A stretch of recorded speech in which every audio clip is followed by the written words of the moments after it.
सहज मार्ग के सभी अभ्यासियों को प्रणाम।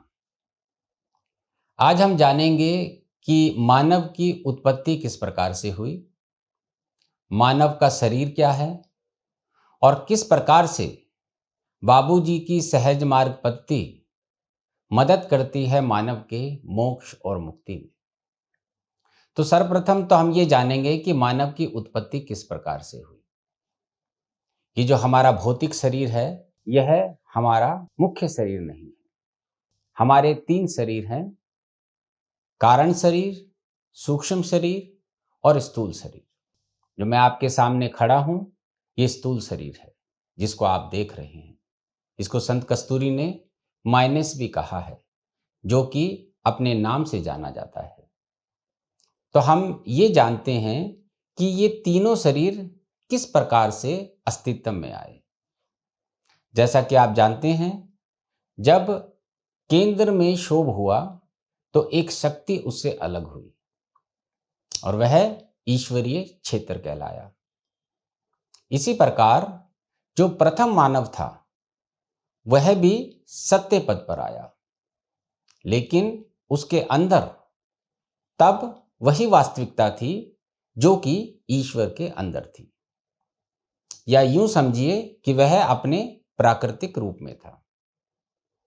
और बाबूजी महाराज ने सत्य का उदय पुस्तक में बताया है कि सर्वप्रथम जो प्रथम मानव था वह अपने नगण्य रूप में ईश्वरीय प्रदेश में रहा करता था।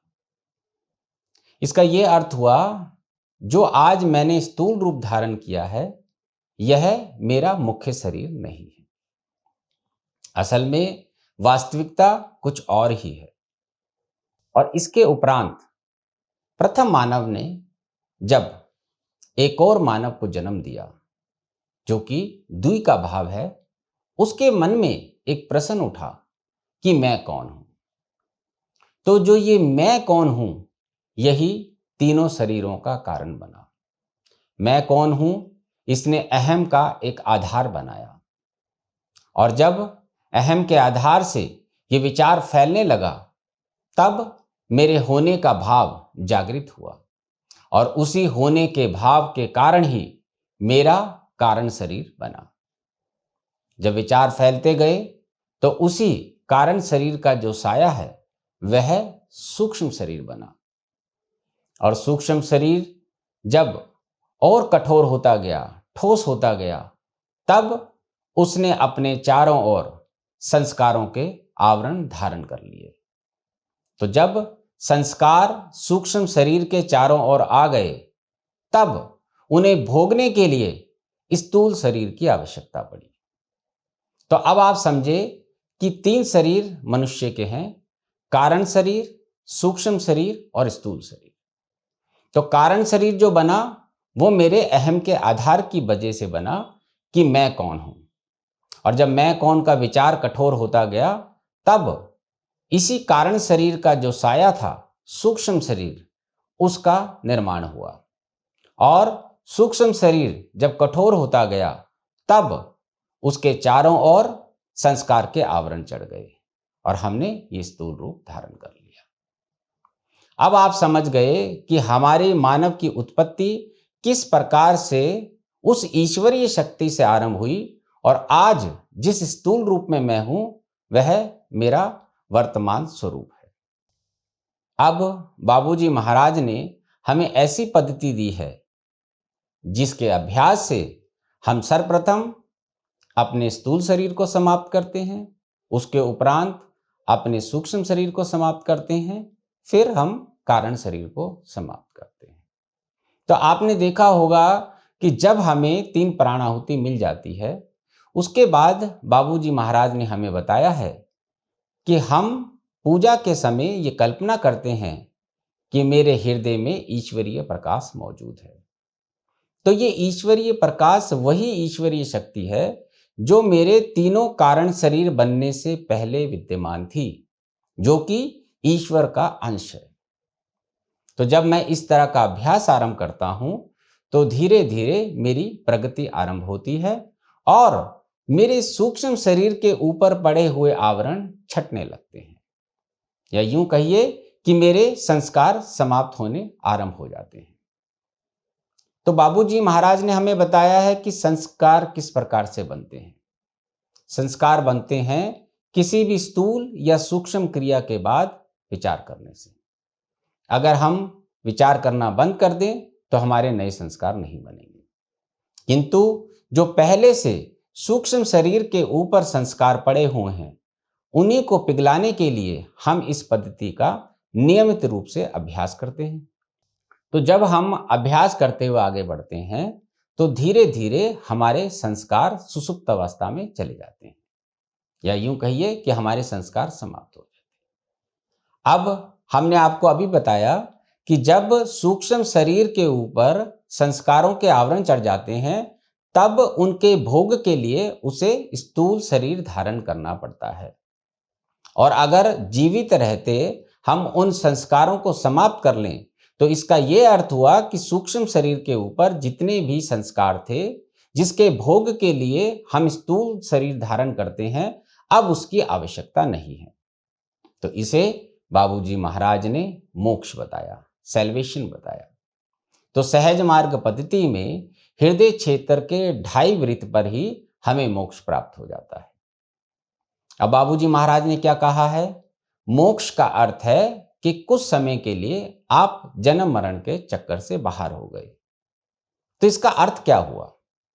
इसका अर्थ ये हुआ कि मेरे सूक्ष्म शरीर के ऊपर जितने भी संस्कार थे वह समाप्त हो गए, लेकिन बगैर स्थूल शरीर के भी सूक्ष्म शरीर के ऊपर फिर से संस्कार के आवरण चढ़ जाते हैं विचारों की वजह से।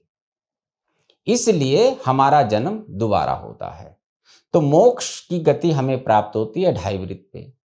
लेकिन अगर हम सहज मार्ग पद्धति का नियमित रूप से अभ्यास करें तो एक समय ऐसा भी आता है कि हमारा सूक्ष्म शरीर और कारण शरीर भी समाप्त हो जाता है।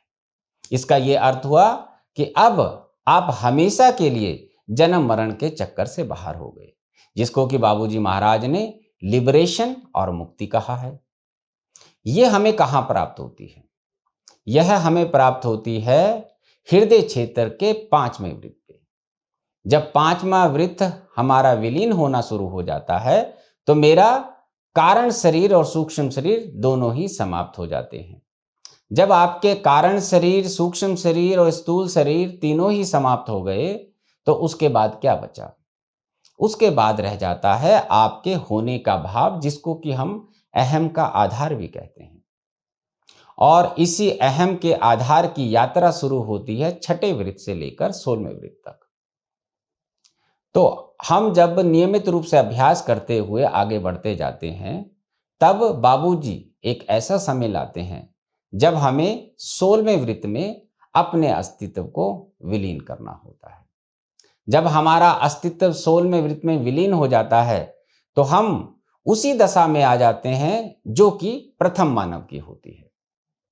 तो 16वें वृत्त के बाद हम शून्य की दशा में होते हैं और बाबूजी हमें सत्य पद पर स्थापित कर देते हैं। तो इसका यह अर्थ हुआ कि सत्य पद पर अहम का आधार नहीं होता है और हम पार्षद की दशा में आ जाते हैं। और पार्षद की दशा में हम इंतजार करते हैं कब बाबूजी महाराज हमें अपने भूमा के क्षेत्र में प्रवेश देंगे। तो इस प्रकार से हमारे तीनों शरीर हैं। अब आपको यह स्पष्ट हो गया कि सहज मार्ग पद्धति कितनी कारगर है और यह सिद्धांतिक तौर पर बाबूजी ने प्रमाणित की है। और जिन भी अभ्यासियों ने बाबूजी की सहज मार्ग पद्धति का नियमित रूप से समर्पित होकर अभ्यास किया है, उनका सर्वप्रथम स्थूल शरीर, उसके उपरांत सूक्ष्म शरीर और कारण शरीर समाप्त हो जाता है। और इस प्रकार से हम अपने तीनों शरीरों की महाप्रलय कर लेते हैं।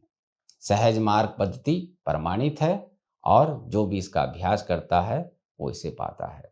जब हमें ये सब स्पष्ट हो गया कि किस प्रकार से मेरे शरीर बने और जो आज का मेरा भौतिक रूप है यह क्या है, सूक्ष्म शरीर क्या है, कारण शरीर क्या है, तो फिर मैं अभ्यासी बाबूजी को समर्पित हो जाता हूं कि मैं इस जन्म मरण के चक्कर से बाहर हो जाऊं और बाबूजी मुझे स्वीकार करें। इस प्रकार से हमारे तीनों शरीर का अंत होता है और हम सत्य पथ पर पहुंच जाते हैं, जो कि प्रथम मानव की जगह है।